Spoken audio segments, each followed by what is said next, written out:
Hello students. तो कैसे हैं आप लोग? उम्मीद है अच्छे होंगे, आपकी पढ़ाई अच्छी चल रही होगी और सब बढ़िया होगा। तो आज हमारा लेक्चर 4 है, class 10 NCERT mathematics chapter 1, that is real number. और मैंने अपनी पिछले लेक्चर में आपको बताया था कि दो जो टॉपिक है इस पूरे चैप्टर का रियल नंबर का, वो बहुत इम्पॉर्टेंट है from examination point of view and conceptual point of view, दोनों से बहुत इंपॉर्टेंट टॉपिक है। पहला इक्लुइड्स डिवीजन लेमा, जिसका बेहतरीन कंसेप्ट के साथ में मैंने पिछले लेक्चर यानी कि लेक्चर नंबर 3 में उसको इलस्ट्रेट किया है। और आज हम फंडामेंटल थ्योरम ऑफ अर्थमेटिक लेकर के आए हैं। तो अभी तक आप अगर lecture number 1st, 2nd, 3rd और एक स्वीट सेलर वाला एग्जाम्पल जो है बहुत इंपॉर्टेंट क्वेश्चन है वो उसका वीडियो, यानी टोटल 4 वीडियो अभी तक हमारे YouTube चैनल के प्लेलिस्ट में अपडेटेड है। आप वहां पे जाओ, वो देख लो, फिर इसे देखना, बहुत बेहतरीन तरह से समझ में आएगा। सच बता रहे हैं, वहां पे आपके बेसिक कंप्लीट हो गए। आगे बढ़ते हैं, हम आज के टॉपिक पे आते हैं। आज का जो टॉपिक है हमारा क्या है? Fundamental theorem of arithmetic. ये जो फंडामेंटल थ्योरम ऑफ अर्थमेटिक है ये बहुत ही नया कंसेप्ट नहीं है ना, इसे मैं हम बहुत पहले से जानते हैं। अगर अभी मैं आपको बताने लगूँ ना तो आप कहोगे कि सर ये तो मैं बहुत पहले से जानता था। बहुत पहले कहने का मतलब क्लास 6 से जान रहा हूँ, क्लास 7 में जान रहा हूँ, 8 से जान रहा हूँ, यार ये बहुत पहले से पढ़ रहा हूँ, तो इसमें नया क्या है? तो मैं आपको साफ शब्दों में बता दूँ तो इसमें नया कुछ नहीं है। जैसे इक्लिड्स डिवीजन लेमा में नया कुछ नहीं था, बस उसको एक नाम दे दिया गया था, उसका नामकरण किया गया था। सेम वे में यहाँ भी कुछ नया नहीं है, बस एक नाम दे दिया गया है। बाकी वो सारी चीजें हम पिछले क्लासेस में भी करके आए हुए हैं। ठीक है, तो देखते हैं क्या है। तो fundamental theorem of arithmetic according to NCERT class 10 mathematics book, the definition of fundamental theorem of arithmetic is the every composite number can be expressed as a product of prime, and this factorization is unique apart from order in which the prime factor is occur। तो इस पूरे definition को 3 part में divide किया गया है। पहला part यहाँ पे आके खत्म हो रहा है, सेकंड पार्ट यहाँ पे आके खत्म हो रहा है, और थर्ड पार्ट ये है। तो एक एक पार्ट को समझते हैं कि क्या कहना चाह रहा है। तो एवरी कंपोजिट नंबर, हर कंपोजिट नंबर। तो बोलोगे सर जी कंपोजिट नंबर क्या है? तो भाई कंपोजिट नंबर हो गया, प्राइम नंबर हो गया, ऑड हो गया, इवन हो गया, इंटीजर हो गया, रेशनल हो गया। नंबर सिस्टम के अंतर्गत जितने भी नंबर्स आती हैं सबको हमने बेहतरीन ढंग से इलस्ट्रेट किया है क्लास 9 के पहले लेक्चर में। तो आप प्लेलिस्ट में जाकर के वो लेक्चर देख लेना, वो बहुत अच्छे से है। पर यहाँ पे मैं ब्रीफली आपको बताता हूँ कि वैसा नंबर जो प्राइम ना हो उसे हम कंपोजिट नंबर कहते हैं। तो आप बोलोगे सर जी प्राइम नंबर क्या है? तो प्राइम नंबर हम ऐसे नंबर को कहते हैं जिसका सिर्फ 2 ही फैक्टर हो। सिर्फ 2 ही फैक्टर कहने का मतलब फैक्टर क्या है? तो फैक्टर हमारा क्या है? फैक्टर क्या होता है कि भाई आसान भाषा में कहे तो डिविजिबल, डिवाइड, जहां पे डिवाइड की बात होती है, जहां पे डिविजिबिलिटी की बात होती है, जहां पे डिविजिबल की बात होती है, यानी कहीं ना कहीं ये डिवाइड से संबंधित होगा, वही हमारा फैक्टर होता है। फॉर एग्जाम्पल अगर 4 है तो इसका फैक्टर क्या होगा? 2 इंटू 2। तो इसका फैक्टर क्या हो गया? 2। ये प्राइम फैक्टराइजेशन हो गया 2 इंटू 2, और 2 इसका क्या हो गया? फैक्टर। यानी ये जो 4 है वो 2 से डिविजिबल है, सिर्फ ये 4 2 से डिविजिबल है, तो ये 2 क्या हो गया? डिवाइजर हो गया। तो फैक्टर तो यही है, यानी कि फैक्टर और डिवाइजर दोनों एक ही चीज है। बात समझ में आई कि फैक्टर क्या है? तो प्राइम नंबर का सिर्फ 2 ही फैक्टर, 1 और इटसेल्फ, यानी कि वो खुद, यानी कि एक ऐसा नंबर जिसका सिर्फ 2 ही फैक्टर हो, 1 हो और खुद हो। कहने का मतलब हुआ कि वो सिर्फ 1 से ही कटेगा और खुद से ही कटेगा। ठीक है, और जिसका 2 से ज्यादा फैक्टर हो जाए वो हमारा कंपोजिट नंबर हो जाएगा। जैसे 4 1 से भी कट रहा है, 2 से भी कट रहा है और 4 से भी कट रहा है। 6 1 से भी कट रहा है, 2 से भी कट रहा है और 3 से भी कट रहा है और 6 से भी कट रहा है। 2 से ज्यादा फैक्टर हो गए। तो अब बात समझ में आई कंपोजिट नंबर क्या है। तो हर कंपोजिट नंबर वो प्राइम के प्रोडक्ट के बराबर होगा। यानी कंपोजिट नंबर को हम प्राइम के प्रोडक्ट के रूप में एक्सप्रेस कर सकते हैं, रिप्रेजेंट कर सकते हैं। ठीक है। कैसे कैसे कैसे कैसे एग्जाम्पल लेते हैं। मान लेते हैं एग्जाम्पल लिए हम 76। अब इसका प्राइम फैक्टराइजेशन करेंगे तब तो इसका प्राइम पता चलेगा, इसका फैक्टर पता चलेगा क्या क्या है। चलो भाई कर लो। 2 तिहाई 6, 2 8 16, 2 इकाई 2, 2 9 18। अब कटेगा क्या? नहीं कटेगा। तो क्या हो गया? 76 का प्राइम फैक्टराइजेशन किए तो प्राइम फैक्टर क्या क्या निकल करके आया? 2 आया, 2 आया, 19 आया, यही ना। 2 2 19। तो ये 2 क्या है? इसका फैक्टर है। 19 क्या है? इसका फैक्टर है। तो इसके प्राइम का प्रोडक्ट ही तो ये कंपोजिट नंबर हुआ। ये तो प्राइम नंबर है, 2 भी प्राइम नंबर है, 19 में प्राइम नंबर है। तो इसका प्रोडक्ट यानी कि मल्टीप्लाई से तो हमारा 76 आया। तो वही तो बोल रहा है ना कि हर कंपोजिट नंबर जो है उसको हम प्राइम के प्रोडक्ट के रूप में एक्सप्रेस कर सकते हैं, कर सकते हैं। यही तो है। एक और एग्जांपल लेते हैं। 78 मान लेते हैं। तो 2 3 6, 2 9 3, 13। इसको कैसे रिप्रेजेंट कर सकते हैं? 78 is equal to 2 into 3 into 13। 2 भी हमारा प्राइम नंबर, 3 भी प्राइम नंबर, 13 भी प्राइम नंबर। तो ये प्राइम नंबर के प्रोडक्ट के रूप में ही तो 78 को हम ऐसे कर सकते हैं, रिप्रेजेंट कर सकते हैं। कर सकते हैं ना बाबू? बात समझ में आ रही है क्या बोला जा रहा है? तो इस बात को हमने यहाँ पे चरितार्थ करके दिखा दिया कि हर कंपोजिट नंबर जो है वो प्राइम के प्रोडक्ट के रूप में एक्सप्रेस कर रहे हैं। अब सेकंड पे आते हैं। And this factorisation is unique. और ये जो फैक्टराइजेशन हो रहा है वो यूनिक है। यूनिक कहने का मतलब कि इकलौता है पूरे ब्रह्मांड में, पूरे पृथ्वी पे। अब क्या हम 2 इंटू 3 इंटू 13 किसी और नंबर के लिए लिख सकते हैं? 78 छोड़ा करके, अगर 78 को छोड़ करके हम 2 इंटू 3 इंटू 13 को हम लिख सकते हैं किसी और नंबर के लिए? नहीं लिख सकते ना। ये जब होगा तो किसके लिए होगा? 78 के लिए होगा। तो ये यूनिक हो गया ना, ये इकलौता हो गया ना।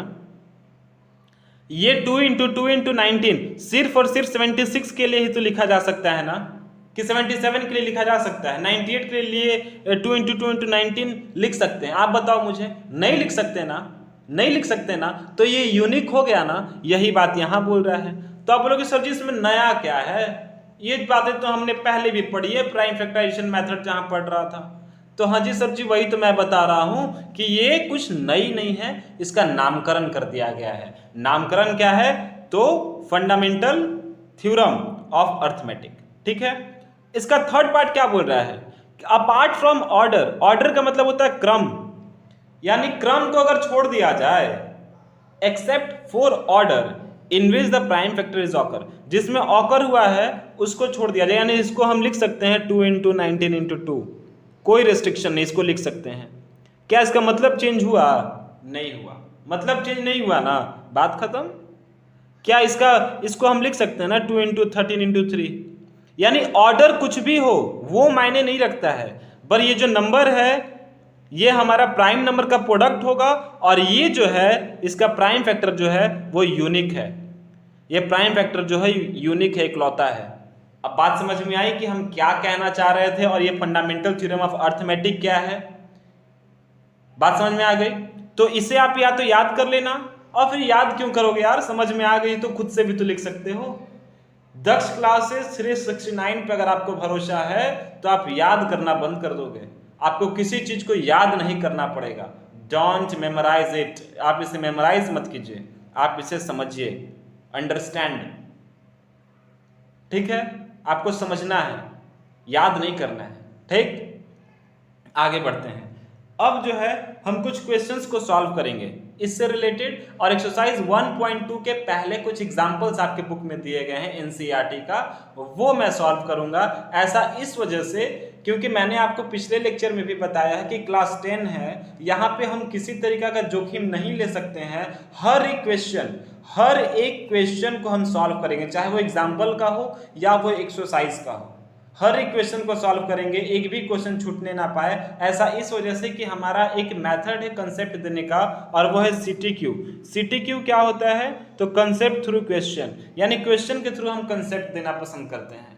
हर एक क्वेश्चन का कंसेप्ट अलग हो सकता है, तो उस कंसेप्ट को दें ताकि कोई कंसेप्ट छूट ना जाए। एक भी कंसेप्ट आपसे अछूता ना रहे, इसके लिए हमारा ये बताने का मेथड है। और एक्सरसाइज शुरू करने से पहले तो हम कंसेप्ट दे ही देते हैं, यानी कंसेप्ट छूटने का कोई चांसेस नहीं बनेगा। ठीक है, इसी चीज को ध्यान में रखते हुए अब एग्जाम्पल की तरफ बढ़ते हैं। तो एग्जाम्पल नंबर 4, एग्जाम्पल नंबर हमारा क्या है, एग्जाम्पल नंबर है 5 एनसीईआरटी का। क्या बोल रहा है, कैलकुलेट द नंबर 4n। एक नंबर कैलकुलेट कीजिए 4n। 4n मतलब समझते हैं 4 to the power n है, where n is a natural number. ये जो पावर में n है ये कोई नेचुरल नंबर है। नेचुरल नंबर कहने का मतलब क्या, या तो 1 होगा, 2 होगा, 3 होगा, 4 होगा, 5 होगा, ऐसे ही होगा। Check whether there is any value of n। Check कीजिए कि क्या n का कोई वैल्यू ऐसा भी है कि अगर n के पास रखते हैं तो इसका जो वैल्यू आएगा 4 to the power n का, वो लास्ट जीरो होगा, उसका लास्ट में जीरो होगा, यानी कि वंस डिजिट जीरो होगा।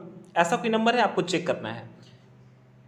क्वेश्चन क्या कह रही है, समझ में आया ना? चलिए आगे बढ़ते हैं। तो कैलकुलेट द नंबर 4n।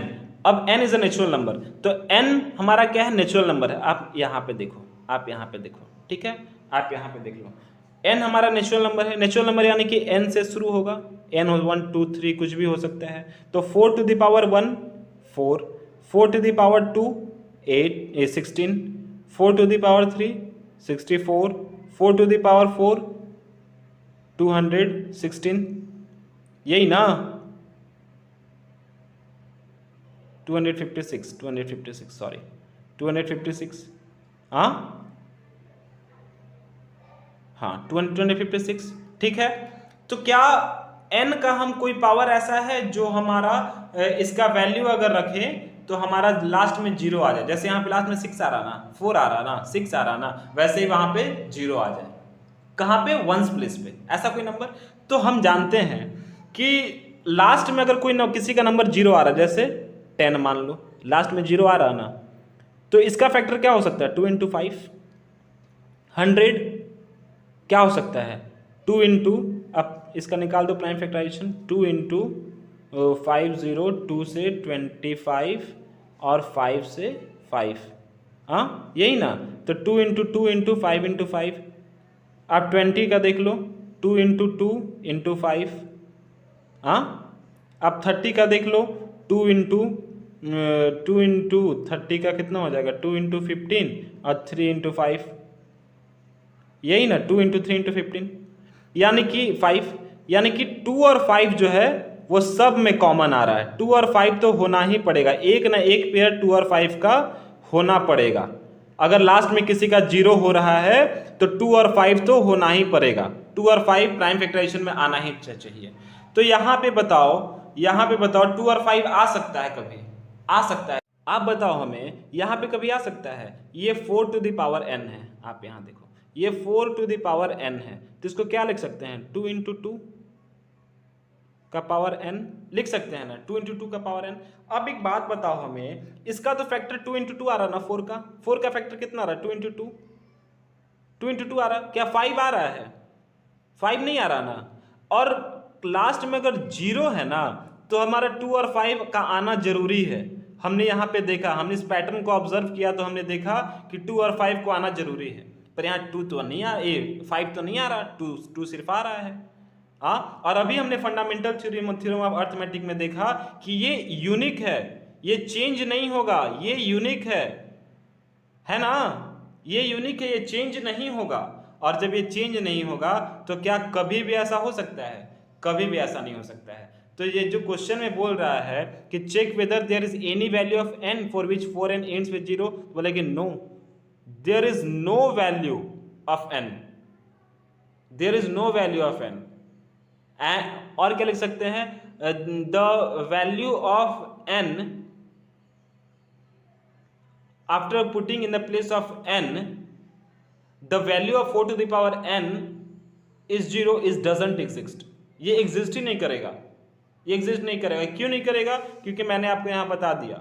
और फंडामेंटल थ्योरम ऑफ अर्थमेटिक के अकॉर्डिंग ये 2 into 2 ही होगा, ये 2 into 2 के फॉर्म में आएगा। कैसे, ये देखो 2 into 2, 2 into 2 into 2 इंटू 2, ये 2 इंटू 2 इंटू 2 इंटू 2 इंटू 2, 2 दूना 4 दूना 8 दूना 16 दूना 32 दूना 64, ये 2 के ही फॉर्म में आएगा हमेशा। ये हमेशा किसके फॉर्म में आएगा बाबू? 2 दूना 4 दूना 8 दूना 16 दूना 32 दूना 64 दूना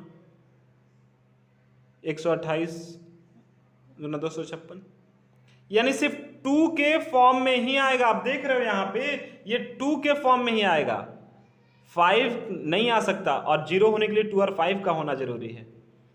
अब आई बात समझ में? आई बात समझ में कि क्यों ऐसा? और इस क्वेश्चन में हम ज़्यादा टाइम इस वजह से दिए क्योंकि ये क्वेश्चन समझने वाला था और ये इंपॉर्टेंट क्वेश्चन था।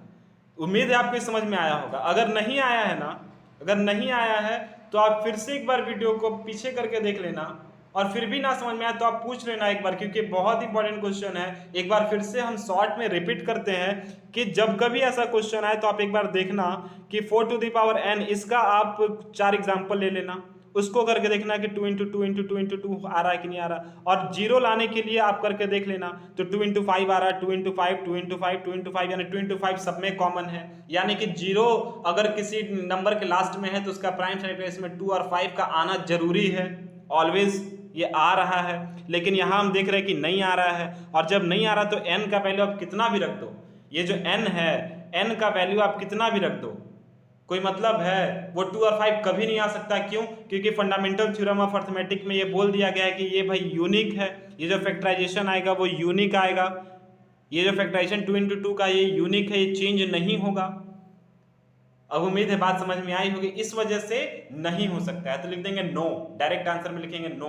ये इतना बताने के बाद और अपने लैंग्वेज में लिखने के बाद आप अपने अपने लैंग्वेज से वो लिख देना कि आपको क्या लिखना है।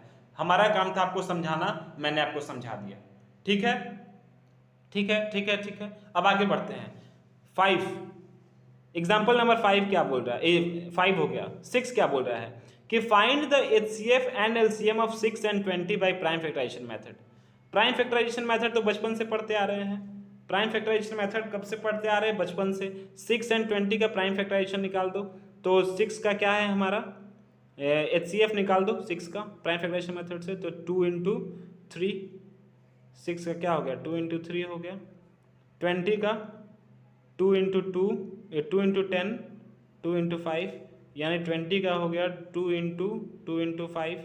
अब इससे HCF अगर हमको बताना हो तो क्या बता सकते हैं? हाईएस्ट कॉमन फैक्टर, ये दोनों में कॉमन, ये दोनों जो फैक्टर दिया गया इसमें हाईएस्ट कॉमन कौन है? दोनों में सेम है, तो ये हो गया HCF 2 हो गया। LCM इसमें से क्या लिख सकते हैं कि यहाँ पे हाईएस्ट फैक्टर हाईएस्ट पावर कितना है? तो हाईएस्ट पावर इसका कितना हो गया? 2 इंटू 1, 3 इंटू 1। यहाँ पे हाईएस्ट फैक्टर कितना है? 2 इंटू 2 और 5 इंटू 1। तो ये 2 का 1 नहीं लेंगे, 2 टू द पावर 1 नहीं लेंगे, 2 टू द पावर कितना लेंगे? 2 लेंगे LCM में। क्यों? क्योंकि इसका पावर क्या है? हाईएस्ट है।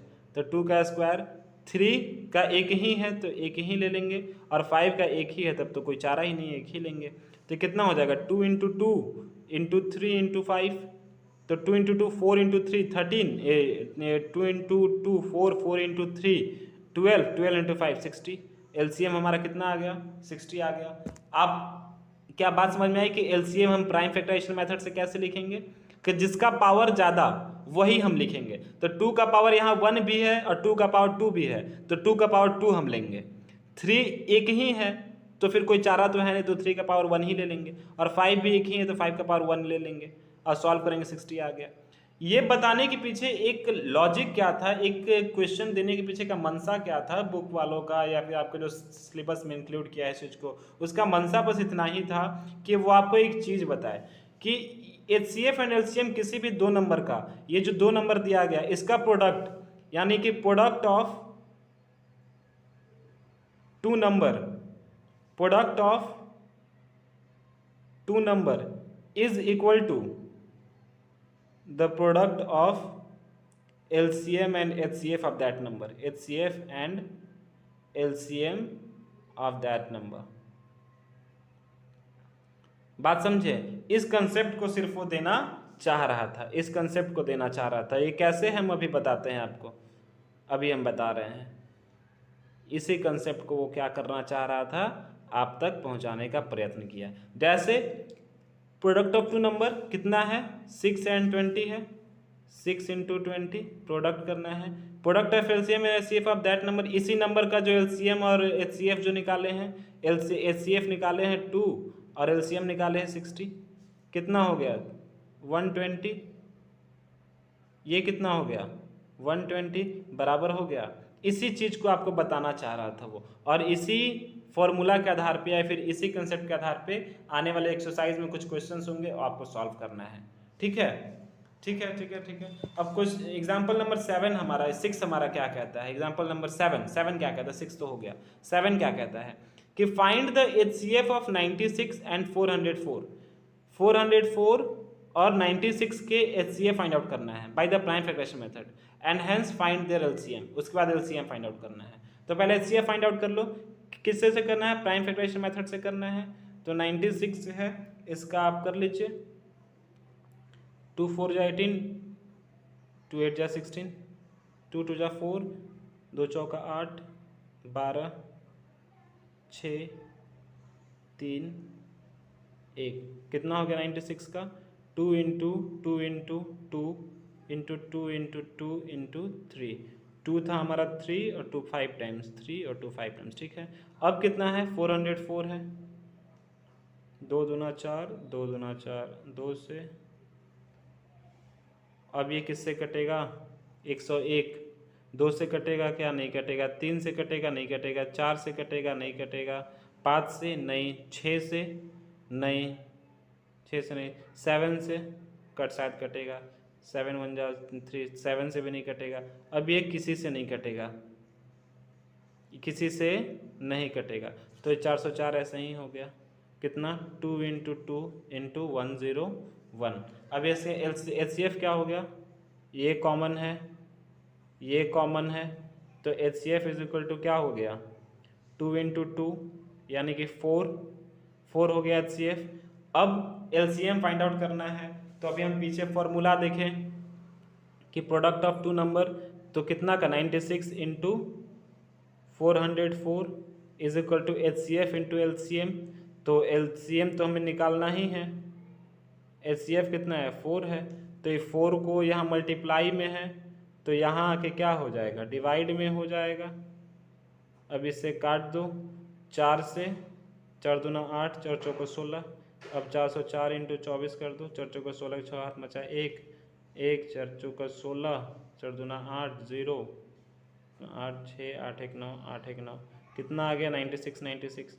तो एलसीएम हमारा कितना आ गया 96। तो उम्मीद है आपको ये समझ में आया होगा, आपको समझ में आया है, और इस थ्योरम को तो आप बहुत अच्छे से पढ़ लेना, कोई प्रॉब्लम होगा तो आप पूछना। और एग्जाम्पल नंबर 5 जो था ये वाला एग्जाम्पल, ये आप देख लेना, समझ में ना आए तो फिर से पूछ लेना। ठीक है, उम्मीद है आपको समझ में आ जाएगी, 1-2 बार आप वीडियो को पीछे करके भी देख लेना तो बिल्कुल समझ में आ जाएगा, और इसके रिगार्डिंग कोई कंसेप्ट छूटा नहीं है।